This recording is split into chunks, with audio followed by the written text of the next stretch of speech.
एक दिन भगवान कन्हैया के परम मित्र और परम सहयोगी कौन? उद्धव जी महाराज। एक दिन उद्धव ने देखा कि भगवान कन्हैया रो रहे हैं। कन्हैया जी की आंखों में आंसू आ गए। कहने लगे उद्धव ने कहा, ये बताइए कन्हैया जी क्या है आपको? कन्हैया जी ने कहा, सुनो कि उद्धव मोहि ब्रज विसरत नाहि। कहा, हे उद्धव, कुछ भी हो, मथुरा में मुझे राज मिल जाए, ताज मिल जाए, कुछ भी मिल जाए, लेकिन जो प्रेम मुझे ब्रज में मिला वो प्रेम मुझे यहाँ मिल नहीं सकता महाराज। कन्हैया जी ने कहा, सुनो जरा से एक समय भोजन में नहीं करता, मेरी मैया यशोदा अनेकों प्रकार से यत्न किया करती थी। किस प्रकार? हे उद्धव,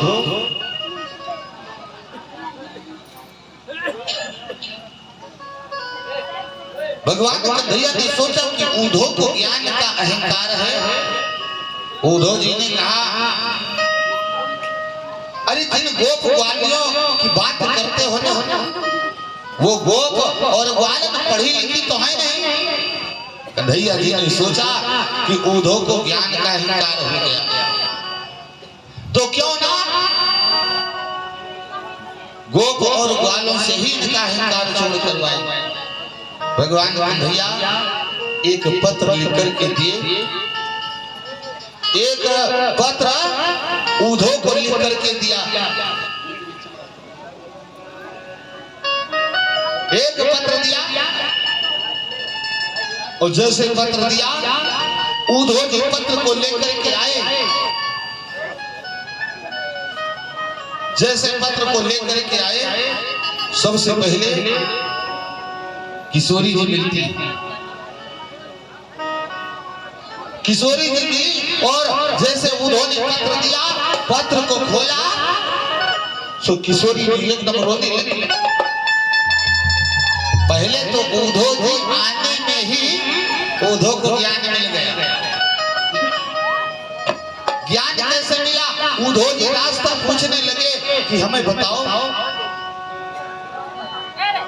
हमें ब्रिज का रास्ता बताओ, किधर जाना है।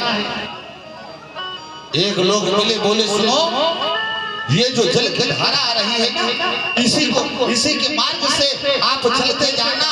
ये कोई नदी का जल नहीं है, ये कोई सरोवर का जल नहीं है,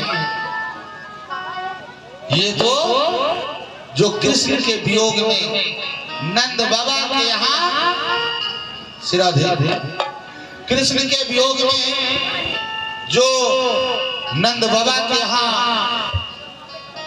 गोपियां रो रही है, उनके आंसू की धारा है, इसी के मार्ग से आप चले जाते हैं।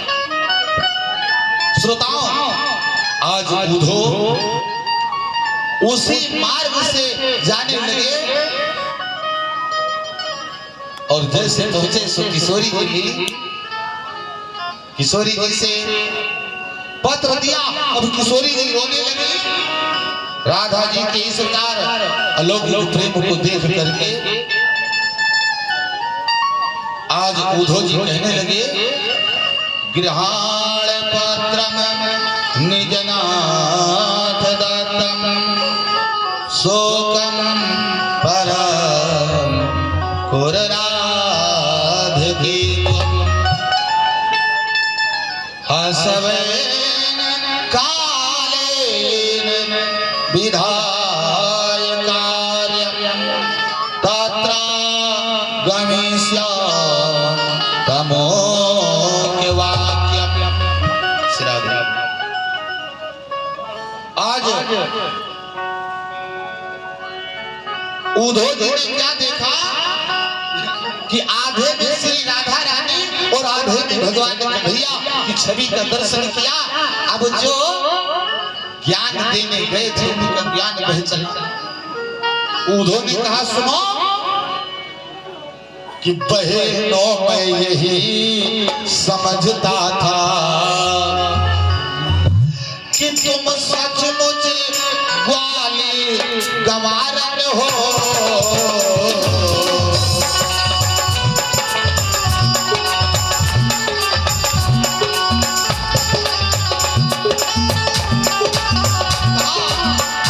बहनों मैं यही समझता था तुम सचमुच ग्वाली गंवारन हो।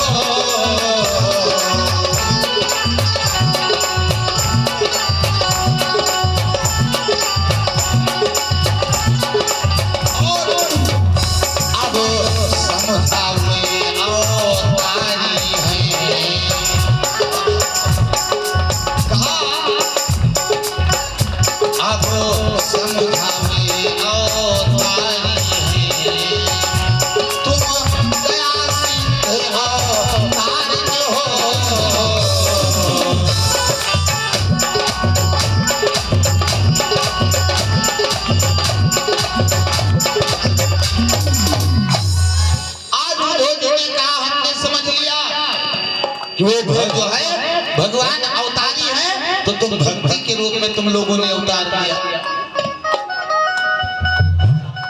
उद्धव जी आज स्तुति करने लगे क्या सदास्तु कृष्णा परिपूर्ण देवो राधे सदा त्वं परिपूर्ण देवी श्री कृष्ण चंद्रा कृतनेतलीलो लीलावती तम कृतनेतलीला कृष्णा स्वयं ब्रह्म परम पुराणो लीला तदेचा प्रकीर्तमे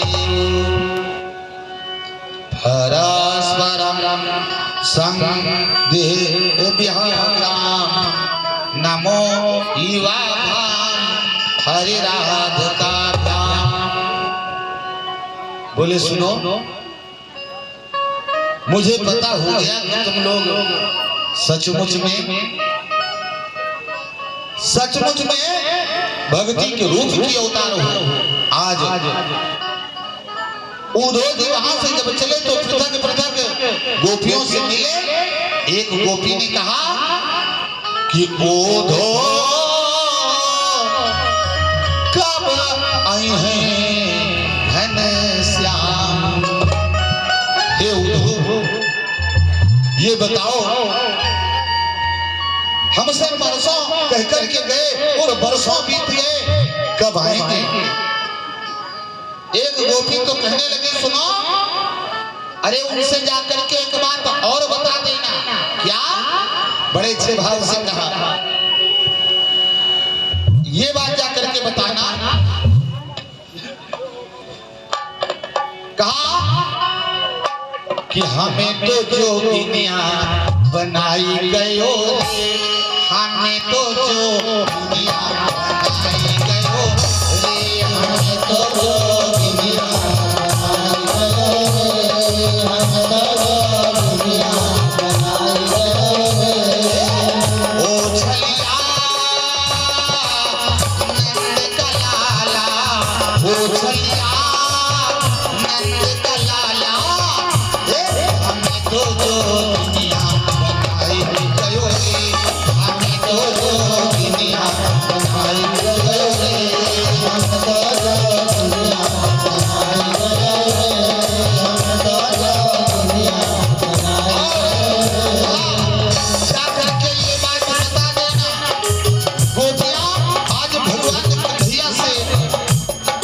कहने के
रेशम का कुर्ता आप तो पहचान, रेशम का कुर्ता आप तो पहचान,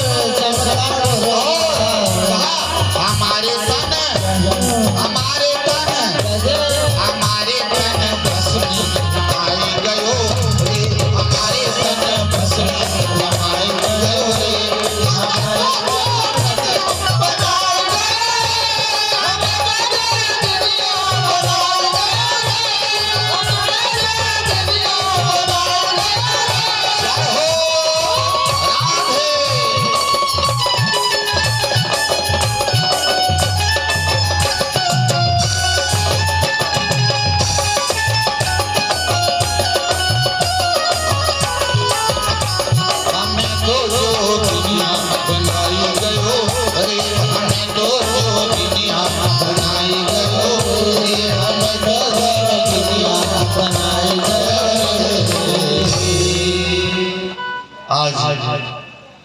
गोपियों ने जब ऐसे विचार रखे, हे उद्धव जाकर के बता देना, परसों कहकर के गए और बरसों बीत गए, महाराज आज तक आए नहीं, ये बात जाकर के बता देना। एक गोपी ने तो बहुत कुछ कहा, क्या कहा सुनो, परसों के लिए कहकर के गए, कहा परसों के लिए कहा, वो आज बरसों बीत गए। गोपी ने क्या कहा कि रथ के ऊपर श्याम और होके सवार, बेदर्दी दगा दइए चले गए,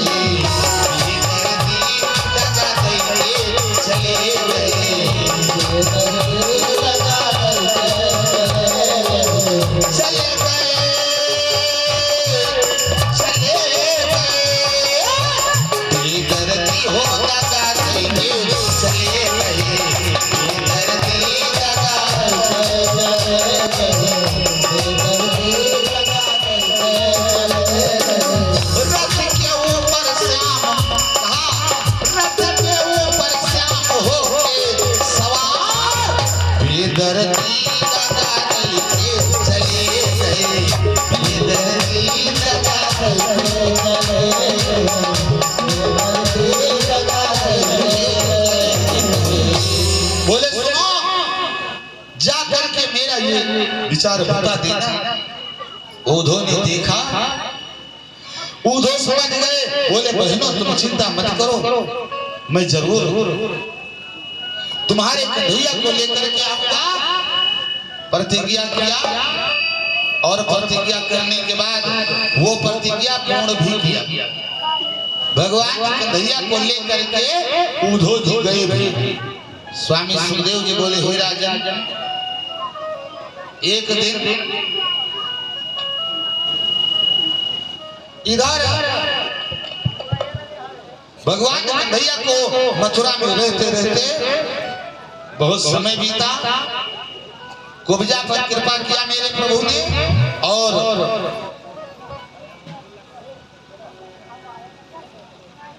अब ये जो कंस की पत्नी है ना, अस्थि और प्राप्ति, ये सीधे कहा जो है अस्थि और प्राप्ति नामक कंस की दो पतिदानियां हैं, जो ये सीधे जाकर के महाराज जरासंध के पास में पहुंची। जरासंध का सुंदर दरबार लगा है, मदिरा पान कर रहा है, बढ़िया सुंदर नृत्य गान चल रहा है, और तब तक दोनों कन्याएं पहुंची। कौन? अस्थि और प्राप्ति। बोले, हे पिता, तुम्हें ये पता नहीं है तुम्हारे दामाद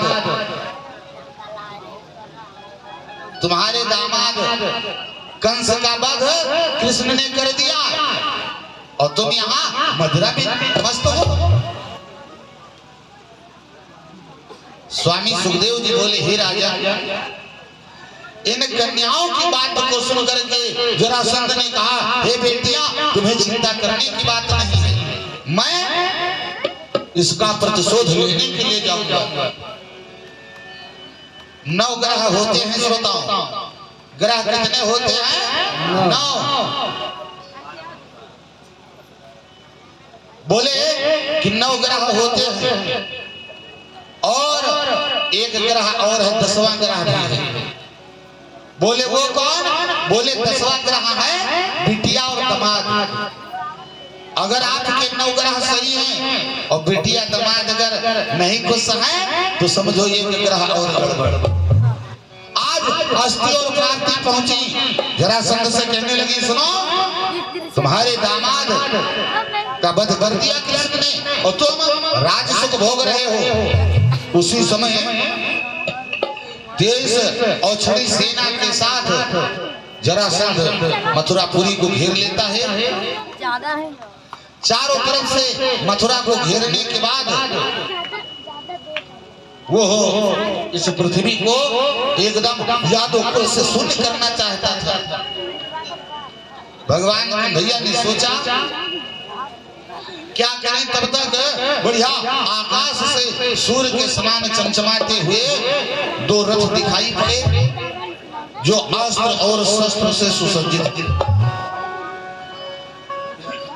भगवान भैया और बलराम आज उसी पर सवार हो गए। अस्त्रों के सहित मेरे प्रभु जी जैसे सवार हुए, इधर भगवान भैया जी ने विश्वकर्मा के द्वारा समुद्र के अंदर द्वारिकापुरी का एक बढ़िया द्वारिका का निर्माण करवाया। सोते हुए मथुरा वासियों को भगवान भैया सीधे ले गए कहां? द्वारिका में पहुंचा दिया। द्वारिका में और कुछ सेना लेकर के मेरे प्रभु मथुरा में विराजमान हैं। अब ये जरासंध जितने बार सेना को लेकर के आवे भगवान से युद्ध करने के लिए और भगवान उतने बार उनकी सारी सेना का वध कर दे और जरासंध को छोड़ दे। एक बार तो पकड़ लिया बलराम जी का विचार। बलराम जी सोचने लगे भाई कितनी जल्दी इसे समाप्त कर दिया जाए। कन्हैया जी ने कहा इसे छोड़ दो, अगर ये रहेगा तो ये अपने मित्रों को खोज खोज करके लाएगा, सो हम मारते चले जाएंगे, हमें नहीं खोजना पड़ेगा। अब ये प्रत्येक बार उसे लाने का विचार करे। उसके बाद जब जरासंध का अंत नहीं हुआ, उसने 23 औछड़ी सेना के सहित मथुरा को 17 बार घेरा और 18वें बार उसे मिल गए देवर्षि नारद। अब नारद के इशारा से श्रोताओं उसने जो है 3 करोड़ मलिक्ष की सेना जुटा ली। अच्छा भाई जैसे मान लो किसी के हाथ में बदबू आवे तो कौन हाथ मिलाएगा? कोई नहीं मिलाएगा। अब ये मलिक्ष की सेना आ गई, जैसे आई भगवान भैया वहां से सीधे भागने लगे। अब कहा ये जो है भगवान भैया जी वहां से सीधे भगे और ये काल यवन मलिक्ष की सेना के साथ भगवान को जो है दौड़ाने लगा और काल यवन के शरीर से महाराज खुद जो है खूब बदबू आ रही थी। भगवान भैया को लगा खोदने और भगवान भैया लगे भागने। भागते भागते एक गुफा के अंदर गए और वहां एक व्यक्ति सो रहे थे। अपनी पीतांबरी प्रभु ने उसी पर डाल दिया और स्वयं छिप गए जाते। ये जैसे छिप गए काल यवन वहां पर पहुंचा और उस व्यक्ति को जैसे एक पांव मारा और जैसे उसने देखा सो जल करके भस्म हो गया। बोले ये कौन थे? कहा ये थे मुचकुंद, क्योंकि इनको वरदान था कि जो कोई इन्हें आधी निद्रा में जगा देगा और जिस पर दृष्टि पड़ेगी सो जल के भस्म हो जाएगा। आज भगवान कन्हैया ने मुचकुंद के द्वारा कालीवन का वध करवा दिया। स्वामी सुखदेव जी बोले हे राजा, अब बड़ा सुंदर विचार बना इधर। उसके बाद एक बार जब ये जरासंध भगवान कन्हैया और बलराम को दौड़ाने लगा, मेरे प्रभु भाग कर गए और एक पहाड़ पर छिप गए। उसने चारों तरफ से लकड़ियां लगवा करके पहाड़ को ही जलवा दिया। जैसे लकड़ियां लगा करके पहाड़ को जलवाया, उसी में सोचने लगे, सोचा कि इसमें शत्रु भी जल गया होगा। भगवान कन्हैया जी वहां से कूद करके और बलराम सीधे द्वारिकापुर को पहुंचे। इधर जरासंध खोजता ही रह गया। जरासंध को ये पता चल गया कि बलराम और कन्हैया इसी में जल करके भस्म हो गए। स्वामी सुखदेव जी बोले हे राजा,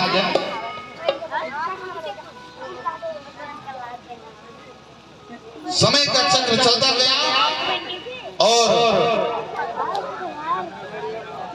जब वो सोचा कि भाई पहाड़ के नीचे जल करके भस्म हो गए, तो इधर भगवान कन्हैया द्वारिका में जो है विराजमान हो गए। एक दिन बलराम जी का विवाह तो पहले जो है रेवत पुत्र गोधी की कन्या रेवती से हो चुका था। स्वामी सुखदेव जी बोले हे राजा, अब हम भगवान कन्हैया के ललित में प्रसंग रुक्मिणी और कृष्ण जी के विवाह का प्रसंग बताऊंगा।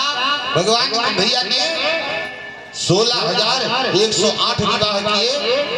हरण करके मेरे प्रभु ने रुक्मिणी के साथ विवाह किया और मणि ढूंढते समय मेरे भगवान ने जामवती के साथ विवाह किया।